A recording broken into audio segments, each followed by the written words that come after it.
guys, welcome back to my channel. Today we're going to be doing a dry wash and go, as you probably obviously read by the title. And I got this idea from, I believe her name is Happy Girl, and I'll link her video down on YouTube. But this is just an easier way to get like that wash and go look without having to wash your hair, do all the steps. And to me, in my opinion, my dry wash and go look better than my actual wash and go. So I don't know if that says something, but without further ado, we're going to get right into the video. So I'm just going to start with taking off my bonnet, and I got this bonnet from a buyer on Etsy, and it just has Chanel like logo all over it. In case you missed it, my name is Chanel. But I'm just gonna go start with my hair, and when I start off with dry hair like this, I just kind of start like, I do my parts across, and I have my water bottle here just in case a part is like too difficult to like, you know, work with or whatever. But for the most part, I'm working on dry hair, which is the whole point. And I did that part totally crooked, but it doesn't matter, it's all gonna get done.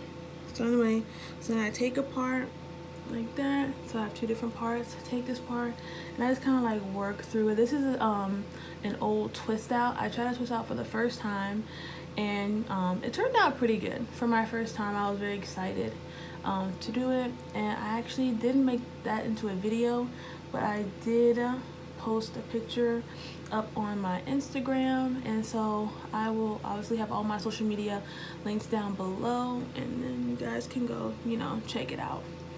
But so the whole point of a dry wash and go, like I said before, is to basically cut out all the extra steps and just get right into, you know, the go part. And then so since you're not using water, obviously you can if you want to. Since you're not using water, you basically have to use a lot of the product that you're going to use to define your hair. And the product I use is the Kinky Curly Original Curling Custard. And I tried to do the Eco Styler, what is it, Jamaican Black, oh no, yeah, castor oil and flaxseed gel, but it just wasn't working. Like, it did all right, but I didn't like it. That's what Happy Girl did, and I was like, maybe I'll just use that, because I haven't really been able to give that gel a chance, and so I wanted to use that one, but I didn't. It did all right, but I wanted more definition, and so I picked up the Kinky Curly one, and that one just made my life. So I'm just gonna rub that in my hair.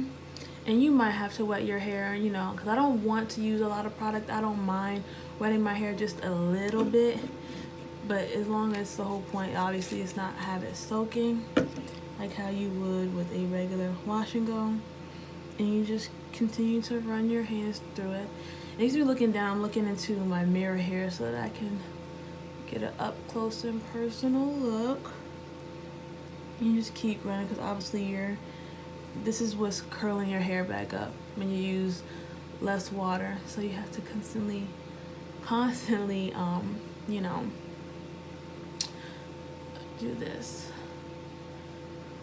And we can make this like a chit chat kind of thing, just because this is gonna take a second just to get the curls to come. But basically, nothing really is going on. We have a military gala coming up in 2 weeks, and I'm so excited because usually with military events like that, we have to wear our dress uniform. And if you guys don't know what a dress uniform is for like females in the military, I will insert a picture, but they're not flattering, and honestly they're not meant to be flattering, don't get me wrong, but it's like, you're a female, we already have to wear a uniform, and everybody wears the same uniform, you know, we're blending in already, so we want any chance that we have to stand out from the guys. Like, we want it. And they had one last May, and like, it was, oh, you have to wear your uniforms, because they asked the guys, and of course the guys are bitter that they have to wear their dress uniform,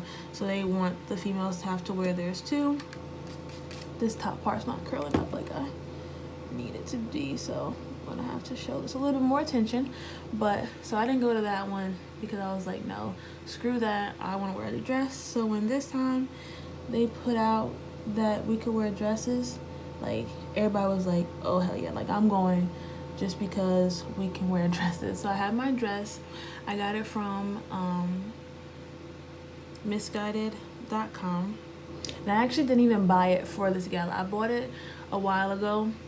I'm mistaking it just as a plain white dress or a plain like champagne rose gold dress, and then I got it and it had like not rhinestones but kind of like glitter pieces on it, so I was like, just can't be wearing that anywhere.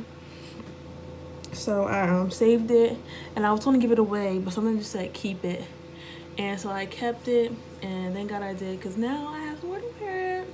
And I'm probably just going to do like a simple makeup look, just because I don't really do, like I do like makeup on my eyes, but as you can see I wear glasses, so there really kind of isn't a point to doing makeup looks. But the dress is really pretty, and I want that to be the kind of like star of the show. And so I'm not gonna do anything crazy to my face. One thing I still need, well not need, but want to complete the outfit is like a clutch, just something really cute, small, to carry like my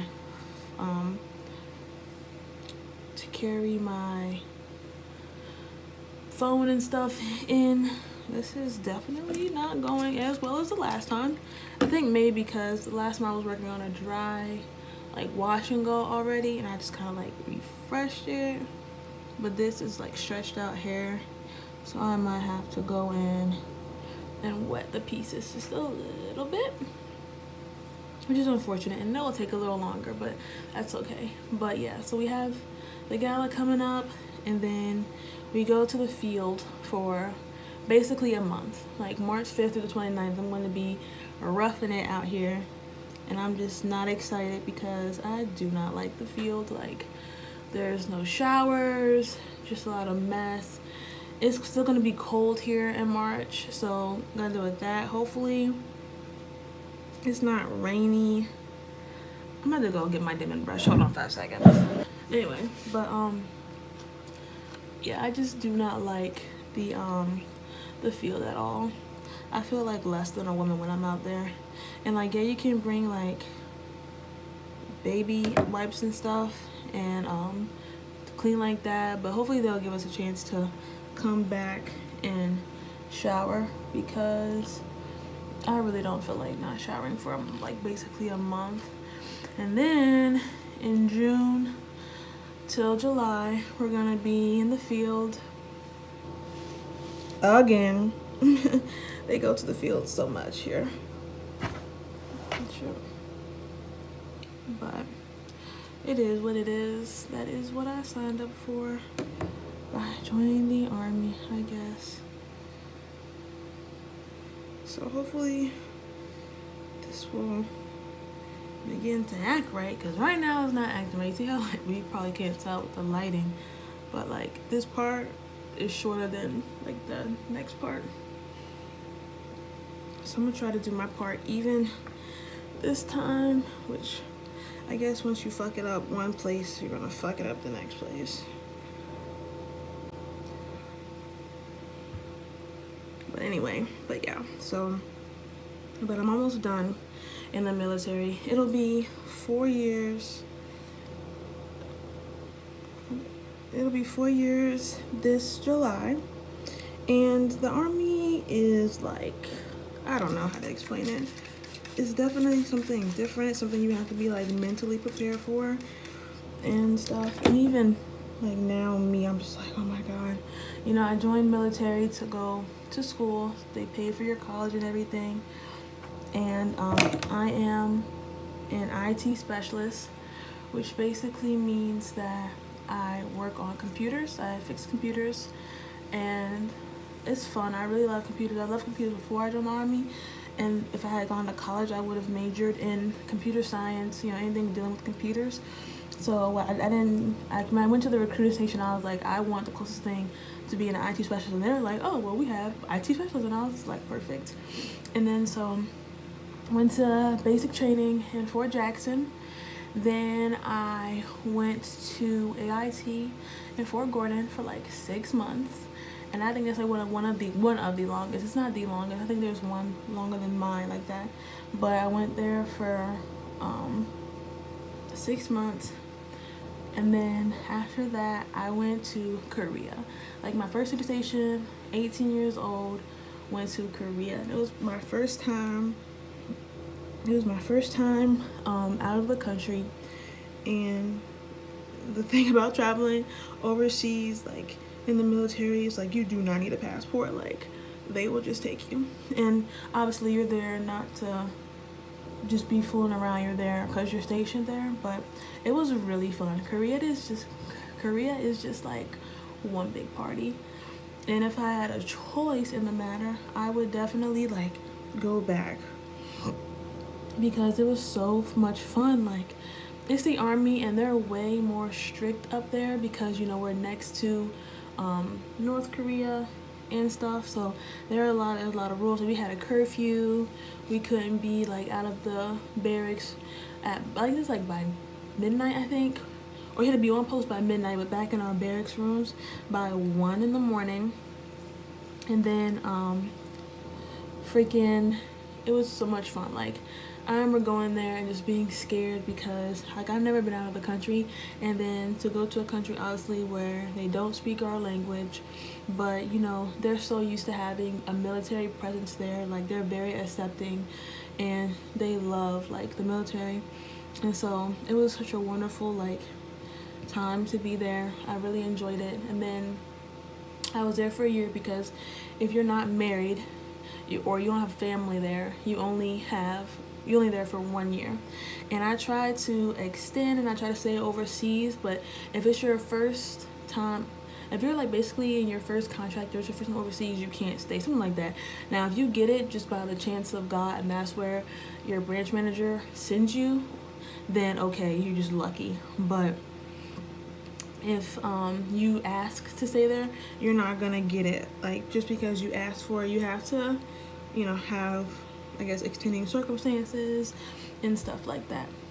And so now like it's starting to come together, and I'm glad because I was getting a little worried. So just need a little bit of water to wake up the pieces. But so yeah, so then after Korea, I got Fort Drum, and this is exactly how your branch manager doesn't listen to you.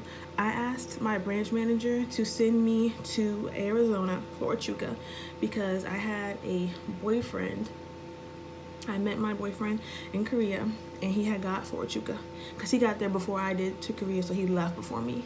And he got Fort Huachuca, and so I asked them to send me to Fort Huachuca, and they sent me to Fort Drum, New York. And in case you forgot what a map looks like, Fort Huachuca is like over here in Arizona, and Fort Drum is all the way over here. Like we're closer to Canada than we are to New York City, and we're in New York. And I'm just like, what the fuck? And I told like my NCOs like where I got, and they were like, who'd you piss off to get that? I was like, what? So I'm already coming here with like a kind of like not a bad mindset, but just on edge, just because like they don't say that if it's a good place or a fun place or whatever. So I get here in April, and the next day it snows, and I'm like, where am I where it still snows in April? I was like, what the heck? Like I'm so used to nice weather, the sun being out, like where am I at?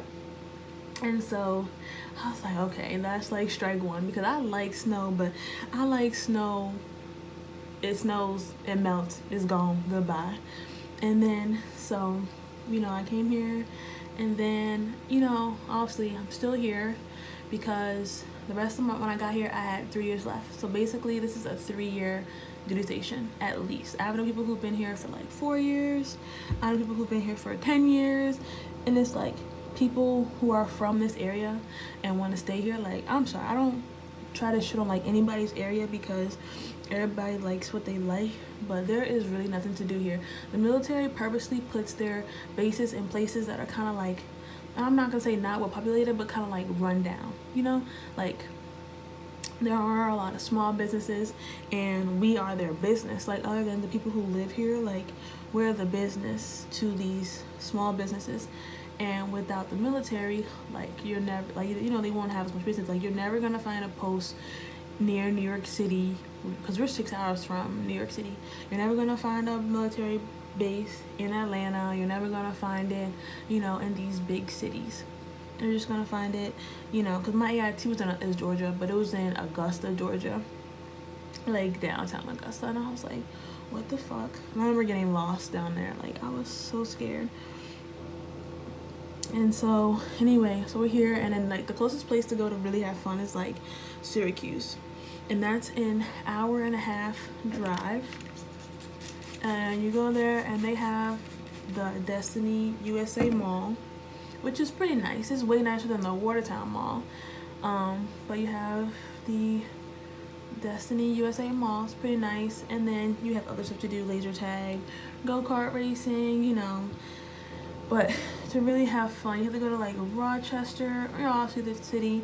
You can also go to Canada, but you have to have like, you know, either a passport, or you can have like an enhanced driver's license, or you have to and you have to have like your birth certificate, stuff like that. And then with us, you have to put in like a pass, because obviously when you go into Canada, you're gonna go past Border Patrol, and they're gonna make sure that you're not trying to bring stuff like into the country. And then obviously when you leave, they're gonna make sure that you're not bringing anything out of the country.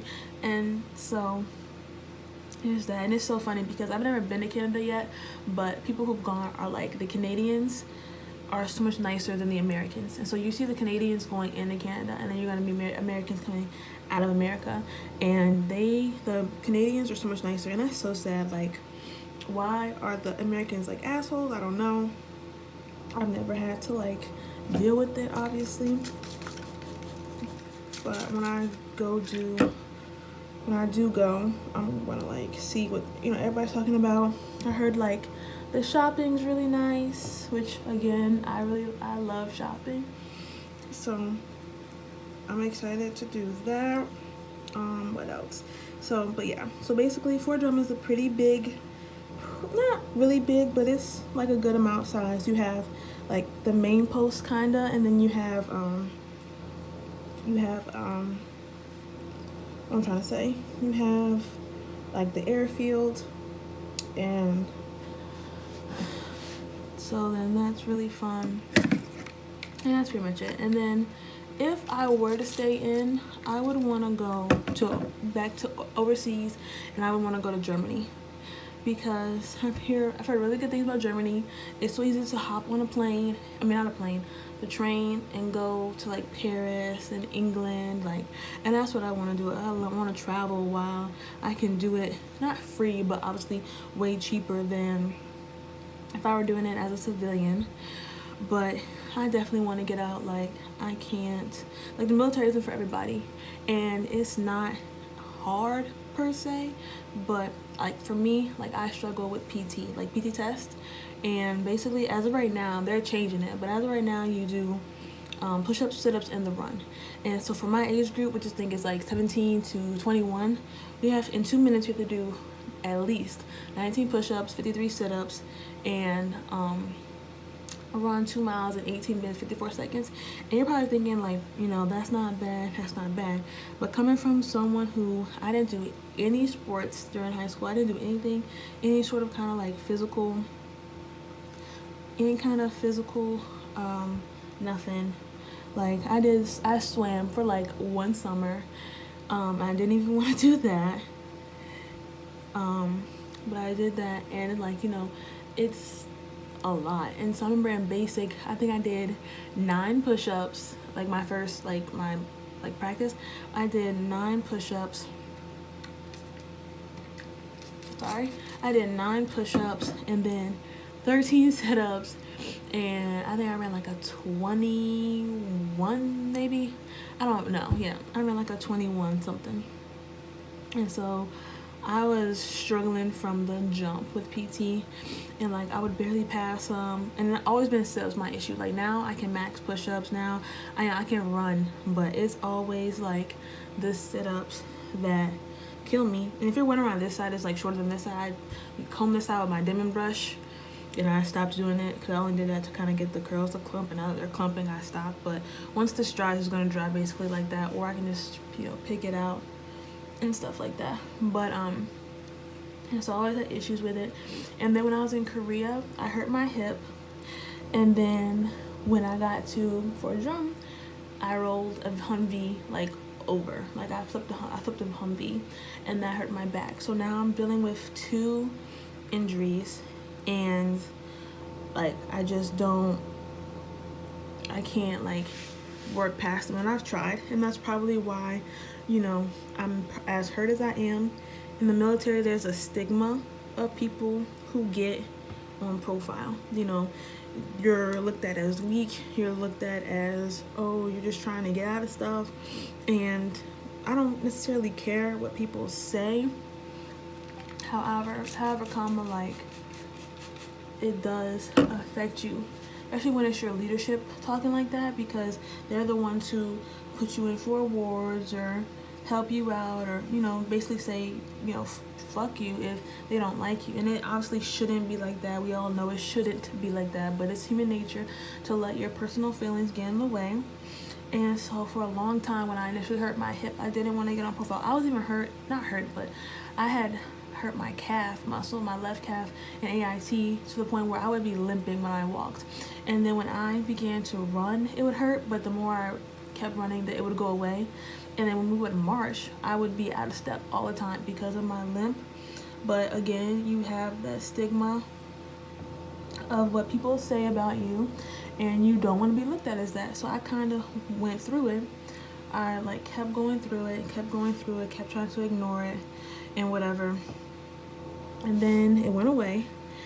And like I said, so I got to Korea. I was fine for a little bit, and then my hip began to hurt, left hip. And like I said, at first I did not go to the hospital. I mean, it's not a hospital. It's like called a TMC. It's basically like a medical clinic where you go for your injuries or your pain or your soreness or whatever, sick, whatever. And so I didn't want to go because I didn't want to be looked at as weak. I kept doing PT. I kept working out even though I was hurt. I didn't tell anyone. And then finally, one day, I couldn't do a full stride. Like, I tried to walk, and I couldn't do a full stride. And so I was like, dang, like, why is it like this? And at that point, I was like, you have to kind of like put yourself first, because these people who probably are gonna talk shit about you are the same ones who are limping too, and they're still trying to hold on to, you know, their glory days or whatever the case may be. Or they secretly are getting the help that they need, but they're telling you to freaking push through when they're not even taking their own advice. So you really have to always do what's best for you. That's really the advice that I would give anybody trying to join the military. Do what is best for you, because you're going to have to look out for you. Yeah, you're going to have friends. Yeah, you're going to have leadership that really just are good leadership. But at the end of the day, everybody's going to be concerned about themselves. And you have to be too. And that may sound really selfish, but sometimes you have to be selfish in order to make it. And so at this point, you know, I started going to the TMC, started going to go see the doctor, and I'm telling him what my issue is, but there's nothing on the CAT scans, nothing on the x-ray. So at this point, they really don't know what to do. And so they basically put me on medication, and they had me do physical therapy, and they put me on a profile. And basically a profile is basically telling your leadership what you can and cannot do. And basically what you cannot do is the things that are going to irritate your hip or whatever injury it is that you have more. So for me, it was like, you know, no running, or no this, no that, no standing for X amount of time, yada yada yada, no push-ups, you know, shit like that. And so basically for a whole year I was on profile. And that's not what you want. I'm not saying, and again, if you are truly hurt, keep telling the doctor. And if the doctor truly put you on profile, then okay. But don't take advantage of the profile system, because people who are really hurt and can't get a profile are the ones who, you know, really need it. And then you have people who are faking, people who don't want to, oh, you know, you have battalion run coming up, and then you don't want to do it, so they get on profile. And it's like, that is the things that mess it up. One mess it up for everybody. And so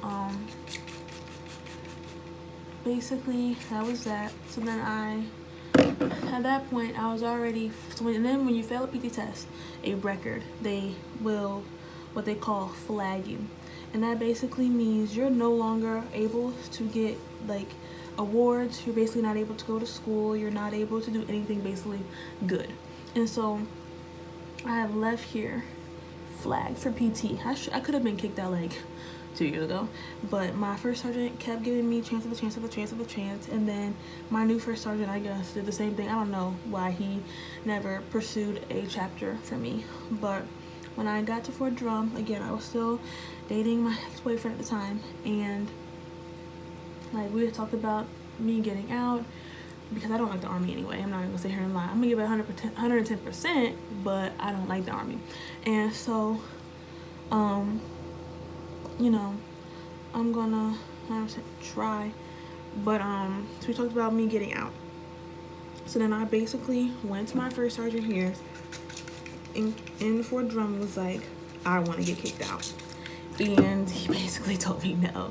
He's like it was like he didn't hear a word I said, because obviously I'm still here.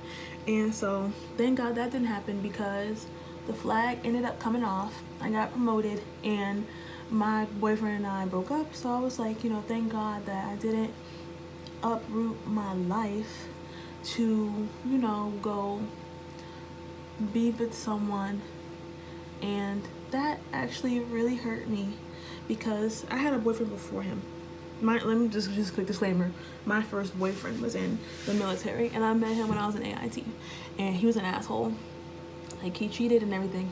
And so when I met my second boyfriend, the one who I tried to go be with, it was like a breath of fresh air, because he was such a gentleman. He was so like just patient. He was so loving. Just, he was a lot of stuff, a lot of good things that I needed at the time. But what made him want to break up with me is that he couldn't take, you know, long distance. He left Korea January. I left Korea in March. And when I left, I took leave to go visit AIT friends. And then when I got leave again, I took leave to go see my family. And so, you know, looking back, I probably could have not seen my friends and gone to go see him, but everything works out for a reason. Everything works out for a reason. And there's nothing that you can do instead of like look back and learn from it. And you know, that was before I knew how to put effort into relationships. Like, I know you needed effort in relationships, but I didn't know how, because I never really had been in one, like a serious one. And so basically I get to Fort Drum. I'm in the Army still. Obviously I've stayed in, I got promoted, the flag is off. And then that August, I hurt my back. I rolled flipping over the vehicle. And what happened, and that was, you know, a very scary time.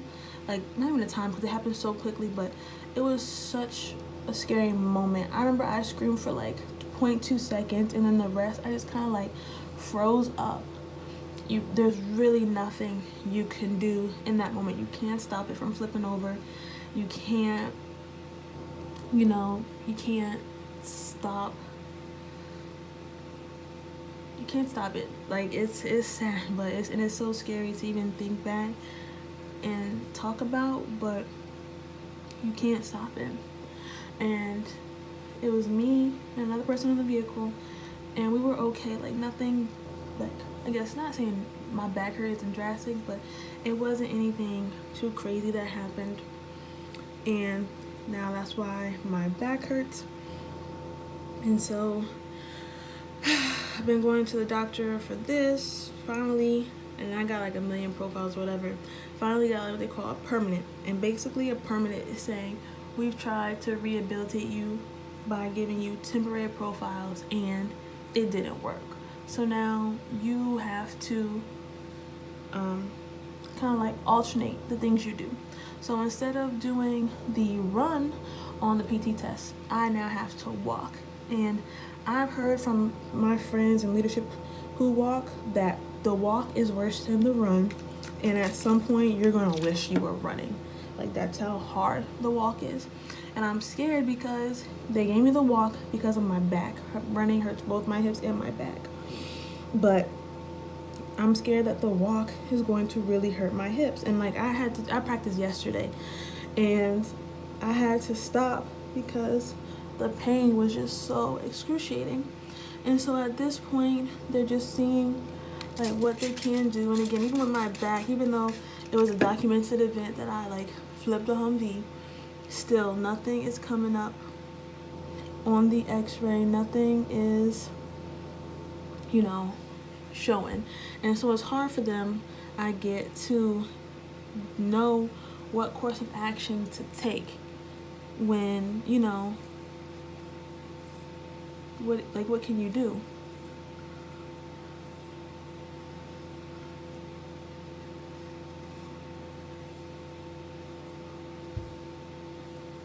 And so basically where I'm at now with the whole injury thing is I am doing physical therapy and I take medication for it, and hopefully, you know, it'll work. Hopefully that I'll have some sort of relief, because sometimes like the back pain is really bad. Sometimes I can't even get out of the bed, and that really sucks because I'm only 21 and I have all these, you know, issues. I have all this, like, just not baggage, but just issues and problems that I didn't picture myself having. When I went to the recruiting office in 2014, I did not think that in 3-4 years I'd be, you know, limping, walking around with hip pain. And it really sucks, and it's honestly really discouraging because I joined to do school and I have yet to do a lick of schoolwork because I've been flagged for PT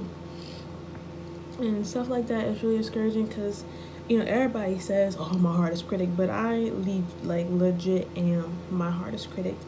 I am so hard on myself, and that's why it doesn't faze me now as I get older when people say their shit, because it's like, trust me, ooh, not my makeup, ooh, baby, not my makeup, but it's like that.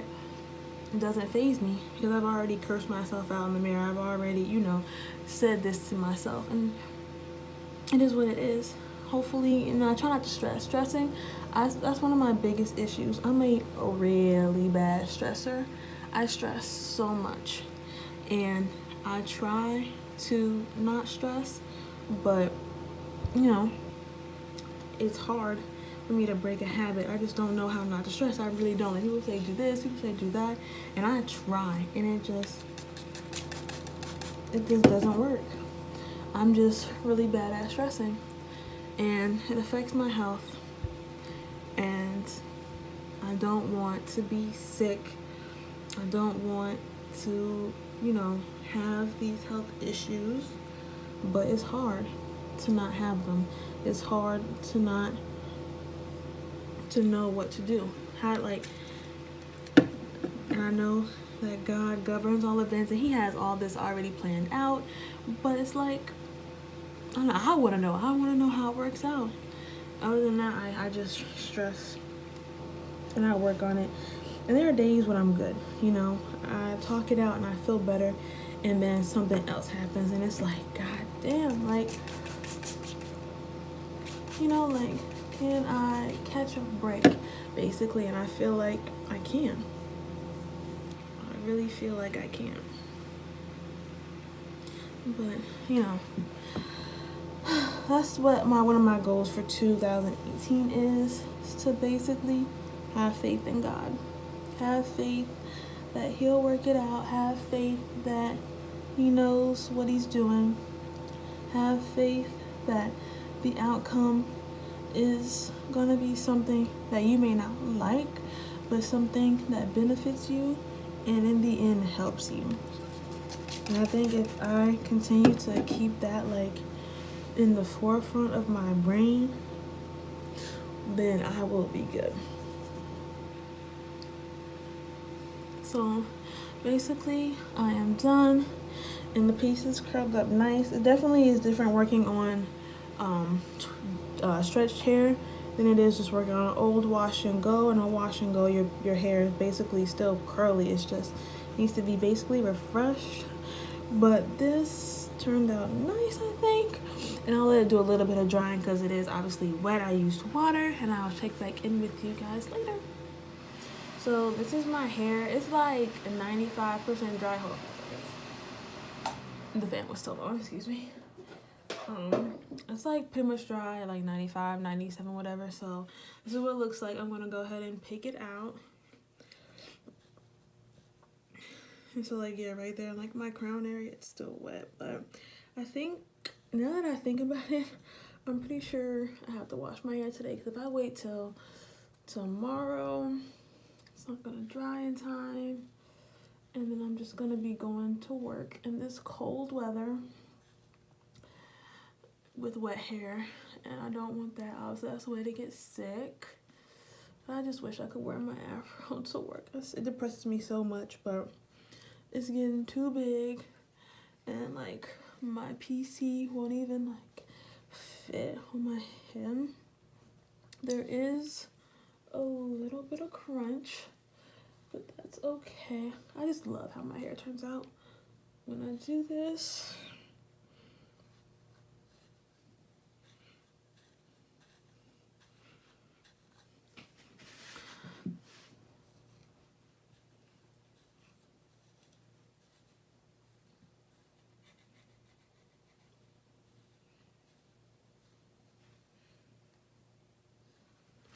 Okay. Ooh, yes. Come through volume. Oh my god, like this is amazing. And like right here in this area is where I feel a little of the crunch.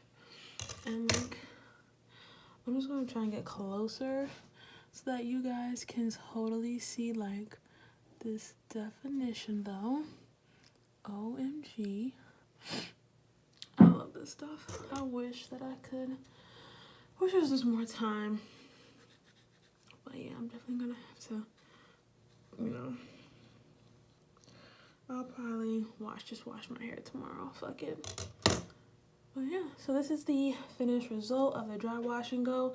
Hope you guys enjoyed this video. I know it was a bit of a long one, chit chat and everything, and I'll definitely go like more in depth with some of the topics that I touched on today. But until next time, bye guys.